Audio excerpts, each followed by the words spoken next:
ഒരു heart daily ഏകദേശം 1,00,000 തവണ മിടിക്കുന്നുണ്ട്. ഇത് വെറുതെ അങ്ങനെ ബീറ്റ് ചെയ്യുന്നതല്ല, അത് നമ്മുടെ ബോഡിയുടെ ഡെലിവറി സർവീസ് ആണ്. ലെറ്റ്സ് റീഫ്രഷ് ചെയ്യാം. നമ്മുടെ ഹാർട്ടിന് 4 ചേമ്പേഴ്സ് ആണ്. 2 ഏട്രിയം ആൻഡ് 2 വെൻട്രിക്കിൾ. മേളത്തെ 2 ചേമ്പേഴ്സ് ഏട്രിയവും താഴത്തെ 2 വെൻട്രിക്കിൾസും ആണ്. പിന്നെ ഹാർട്ടിനെ രണ്ടായിട്ട് തിരിച്ചിട്ടുണ്ട്, ലെഫ്റ്റ് സൈഡും റൈറ്റ് സൈഡും. ലെഫ്റ്റ് സൈഡ് ഹാർട്ടിൽ ഓക്സിജനേറ്റഡ് ബ്ലഡ് ലങ്സിൽ നിന്നും പൾമോണറി വെയിൻ വഴി ലെഫ്റ്റ് ഏട്രിയത്തിൽ മേലത്തെ ചേമ്പറിൽ എത്തുന്നു. ഈ ഏട്രിയം ഒരു ഹോളോ ചേമ്പറാണ്. ഇവിടെ ബ്ലഡ് റിസർവ് ചെയ്യത്തില്ല. അതായത് ഇത് ഡിസൈൻ ചെയ്തിരിക്കുന്നത് ബ്ലഡ് റിസീവ് ചെയ്യാനും പിന്നെ അത് വെൻട്രിക്കിളിലേക്ക് മൂവ് ചെയ്യാനുമാണ്.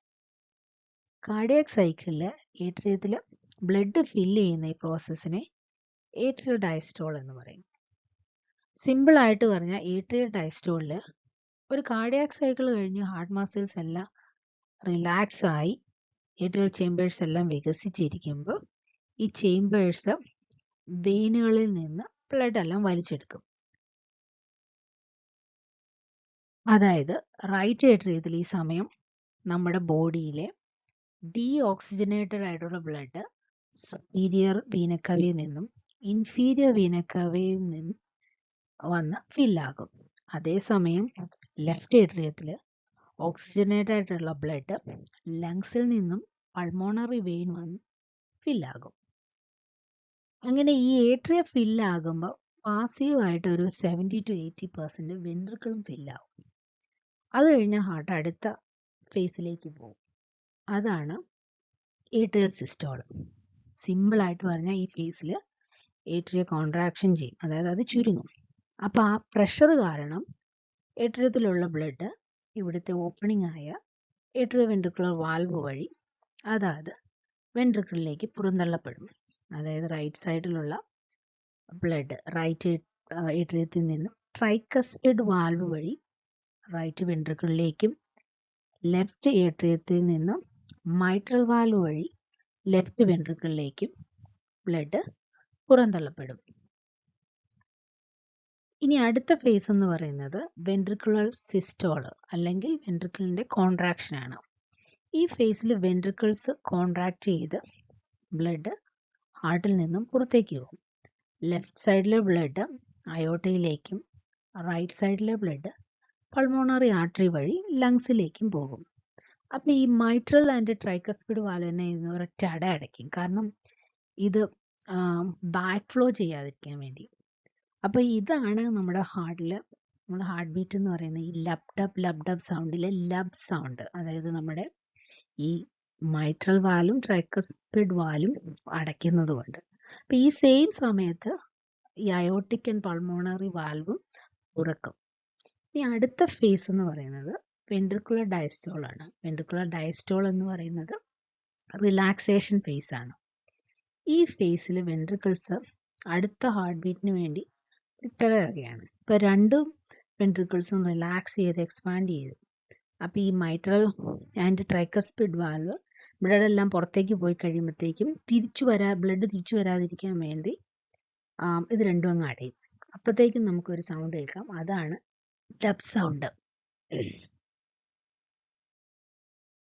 ഈ റിലാക്സ് ചെയ്തിരിക്കുന്ന വെൻട്രിക്കിളിലേക്ക് ഏട്രിയയിൽ നിന്നും വീണ്ടും ബ്ലഡ് വന്ന് വീണ്ടും ഫില്ലാവും. അങ്ങനെ ഈ പ്രോസസ്സ് വീണ്ടും സംഭവിക്കും. ഒരു ഹാർട്ട് ബീറ്റ് എന്ന് പറയുന്നത് നമ്മുടെ ഹാർട്ടിൻ്റെ ഇലക്ട്രിക്കൽ സിഗ്നൽസും അതുപോലെ തന്നെ മെക്കാനിക്കൽ മൂവ്മെൻറ്റ്സിൻ്റെയും കൂടെയുള്ള ഒരു ടീം എഫേർട്ടാണെന്ന് പറയാം. ഇലക്ട്രിക്കൽ സിഗ്നൽസ് ഹാർട്ടിന് സ്ക്വീസ് ചെയ്യാനുള്ള ഇൻസ്ട്രക്ഷൻസ് കൊടുക്കുകയും മെക്കാനിക്കൽ മൂവ്മെൻറ്റ് എന്ന് പറയുന്നത് അതിൻ്റെ എക്സിക്യൂഷനുമാണ്. ഓരോ ഹാർട്ടിൻ്റെ ഉള്ളിലും ഒരു ഇൻറ്റേർണൽ പേസ് മേക്കർ സിസ്റ്റം ഉണ്ട്. അതാണ് ഹാർട്ട് മസിൽസ് എപ്പം സ്ക്വീസ് ചെയ്യണമെന്ന് തീരുമാനിക്കുന്നത്. ഈ ഹാർട്ടിൻ്റെ പ്രവർത്തനത്തിന് തുടക്കം കുറിക്കുന്നത് SA നോഡിൽ നിന്നാണ്. അതായത് ഈ റൈറ്റ് ഏട്രിയത്തിന് മേളിലായിട്ട് ആണ് ഈ SA നോഡ് ഇരിക്കുന്നത്.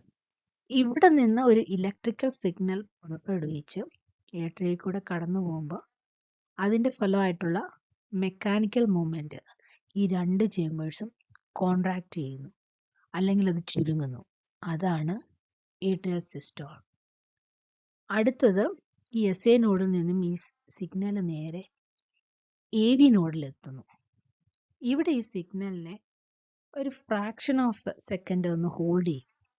അതായത് ഒരു 0.1 സെക്കൻഡ്. ഇത് എന്തിനാന്ന് വെച്ചാൽ ഏട്രിയയിലെ ബ്ലഡ് പൂർണ്ണമായും സ്ക്യൂസ് ചെയ്ത് വെൻട്രിക്കിൾസ് എത്തിച്ചേരാൻ വേണ്ടിയാണ്. അല്ലെങ്കിൽ ഈ രണ്ട് ചേമ്പേഴ്സും കൂടെ എല്ലാം കൂടെ ഒരുമിച്ച് സ്ക്വീസ് ചെയ്താൽ ഏട്രിയത്തിൽ എത്തുന്ന ബ്ലഡിന് പോവാൻ ഇടമില്ലാതെ വരും. ഇനി ഈ AV നോഡിൽ നിന്നും ഈ സിഗ്നൽ അടുത്തതായിട്ട് പോകുന്നത് ബണ്ടിൽ ഓഫ് പീസ് വഴി right and left bundle branches വഴി പർക്കഞ്ചി ഫൈബേഴ്സിലേക്ക് എത്തിച്ചേരും. ഇതിന്റെ ഫലമായിട്ട് വെൻട്രിക്കിൾസും കോൺട്രാക്ട് ചെയ്യും. ഈ വെൻട്രിക്കിൾസ് കോൺട്രാക്ട് ചെയ്യുന്നത് എങ്ങനെയാണെന്ന് വെച്ചാൽ അത് താഴെ നിന്ന് മുകളിലേക്കാണ്. നമ്മൾ ഈ ഒരു പേസ്റ്റ് ഒക്കെ ഞെക്കുന്ന പോലെ താഴെ ഞെക്കി കഴിയുമ്പോൾ മേളിൽ കൂടെയാണല്ലോ വരുന്നത്, അതുപോലെ. അതാണ് വെൻട്രിക്കുലർ സിസ്റ്റോൾ. സിസ്റ്റോൾ എന്ന് പറഞ്ഞാൽ കോൺട്രാക്ഷൻ. ഈ സമയത്ത് വെൻട്രിക്കിൾസിന്റെ മുകളിലുള്ള, അതായത് മൈട്രൽ വാൽവും ട്രൈക്കസ്പിഡ് വാൽവും അടയും. ആ ശബ്ദമാണ് heart ബീറ്റിലെ Labh dub സൗണ്ടിലെ Labh. Pumping കഴിഞ്ഞ് ബ്ലഡ് ഇനി മുഴുവനും വെൻട്രിക്കിളിൽ നിന്നും പുറത്തേക്ക് പോയി കഴിയുമ്പോൾ മറ്റ് രണ്ട് വാൽവുകളും കൂടെ അടയും. അതായത് അയോട്ടിക് ആൻഡ് പൾമോണറി വാൽവ്. അതാണ് ലബ് ഡബ് സൗണ്ടിലെ ഡബ് സൗണ്ട്.